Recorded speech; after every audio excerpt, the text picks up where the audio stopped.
Hi, this week we're closing out the 10 questions series, and I get to ask Vipin some very exciting questions uh, this week. So, thank you so much, Vipin. And it's been such an exciting time to kind of watch these videos and learn some things along the way. So, thank you for doing them. Oh, thank you for Of, the questions you're going to ask first. of course. So, I always love real life examples. So could you give me an example of someone who's kind of survived using the four levels of uncertainty? Obviously, we've been in a lot of unrest as a society for the last few years. That's how I'm going to describe that period of time. So obviously, businesses have been facing a lot. So do you have a good example of someone who's done well with it? So I would say I have seen companies which will survive level one and two regularly, but level three and the four are very difficult, and only few companies are able to go through this. There are companies in my practice which went through pandemic, and most of those companies came out kind of very well. Why it was so? Because they were able to kind of quickly react and pivot to what they can do best out of this. So Hmm. they had their the level one and two taken care of very, very fast. Hmm. They were able to see this is going to continue for beyond 90 days, as people were thinking COVID will go away in 90 days, and nobody knew how far it will go. It was 3 years. So Hmm. the first thing first was tightening all the relationship they have with their suppliers, customers, employees, and those things alone can help you get through level one and level two. I have Hmm. maybe almost 18, 19 companies in my practice which did extremely well in year one and two. Hmm. And how did they do was they were able to see how much cash flow they have, how many customers they have, and how much money they have to collect from the market, how much money they owe in the market. That was a simple day to day. It was a simple work day to day with the help of some of the help they have from their advisors. Hmm.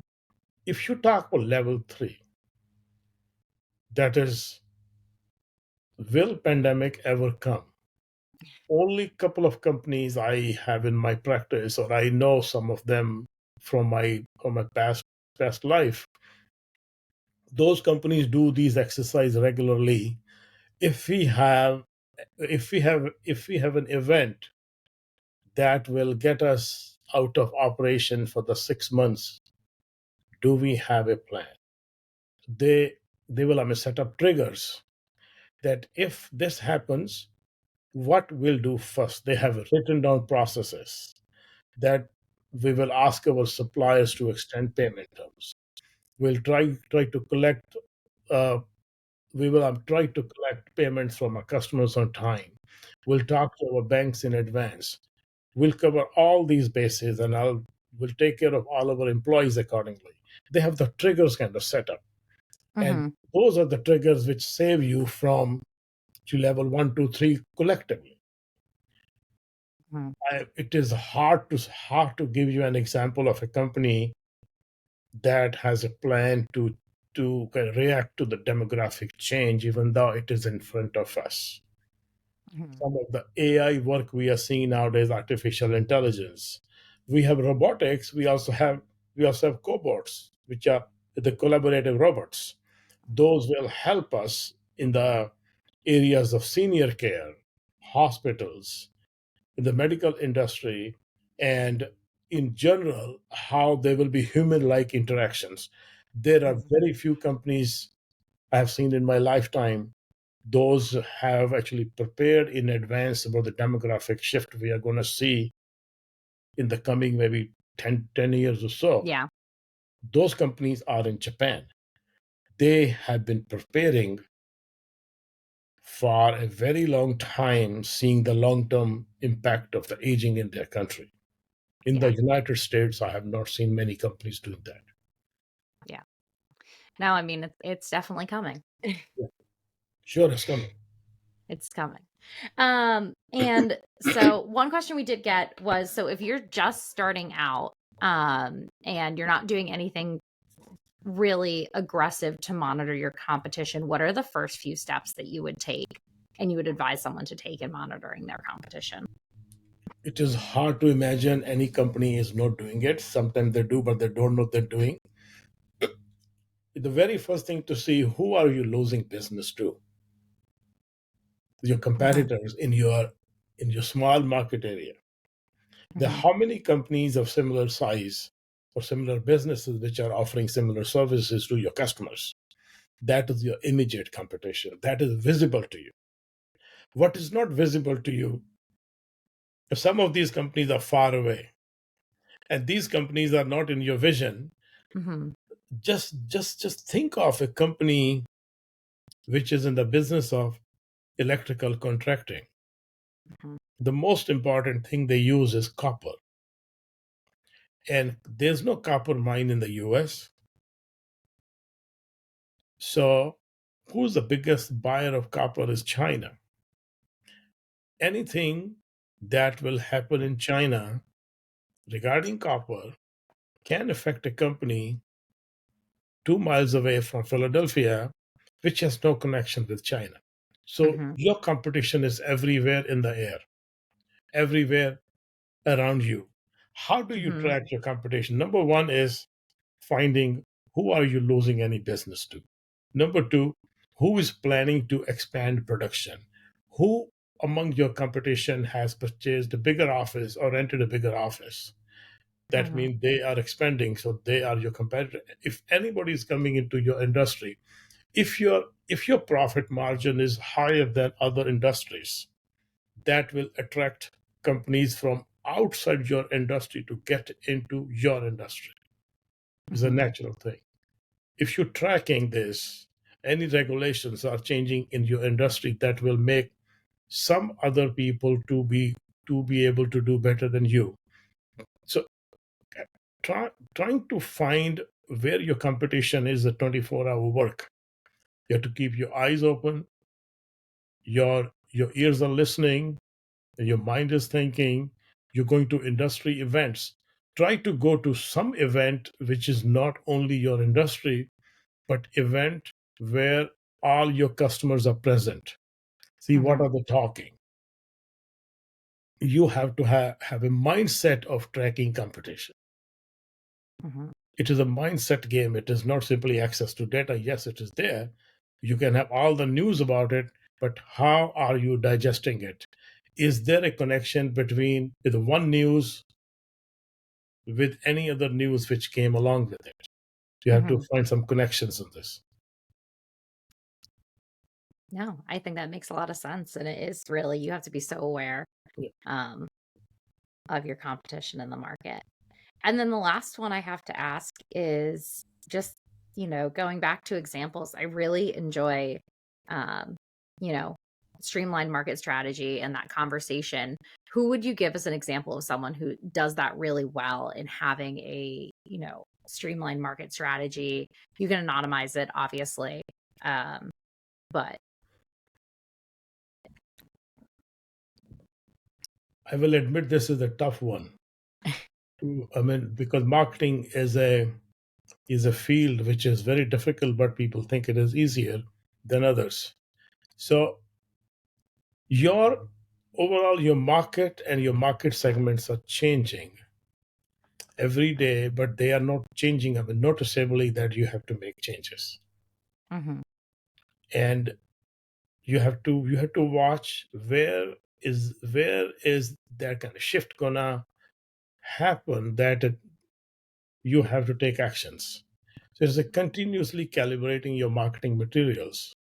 I Mhm. know companies in my practice do this regularly because I ask this question: are you still relevant in your marketplace? It is not that your company is growing that you can continue to say, I'm doing well. Mhm. You could do actually better than where you are today. I will say, if you are not growing at the rate of double of your industry's average, somebody is about to eat your lunch. You have to continue to kind of discover where is my customer going before Mhm. your customer gets there. Can you do a plot that where my customer is headed based on the customer demographics, any new customers are coming into that, and how the total market is expanding? Are you expanding faster or at least at the pace your market is expanding? Is your information up to date? Oftentimes you say, oh, I have it covered. No, you haven't got it covered any time Mhm. because markets are changing faster than we can imagine. So continuously testing the limits of your marketing programs, continuously looking at your market segments. Can you upgrade your customer to the next level? Imagine you buy iPhone every year or every 2 years. Mhm. They're not perceptible changes. Some features change, but Apple is able to upgrade you to the Mhm. next level of spending with the relative ease. Mhm. How do they do that? They make the product better, they make it easier, they make it easier to carry around, and they Mhm. attach the status symbol with that. Do you have iPhone 15 or you're still at iPhone 8? There are so many other companies do that. The car companies do that very regularly. It's very subtle. Mhm. So continuously calibrating. I'm using the word calibrating because you have to calibrate your customers, where your Mhm. customers are going. Are you going along with them or are you falling them behind? If you are going along with them, then you are calibrating at the same rate as they are. Yeah. Well, thank you so much, Vipin. Is there anything else as we kind of close out that you'd like to share with your lovely followers? I would say strategy is a thing, is a something you have to do regularly.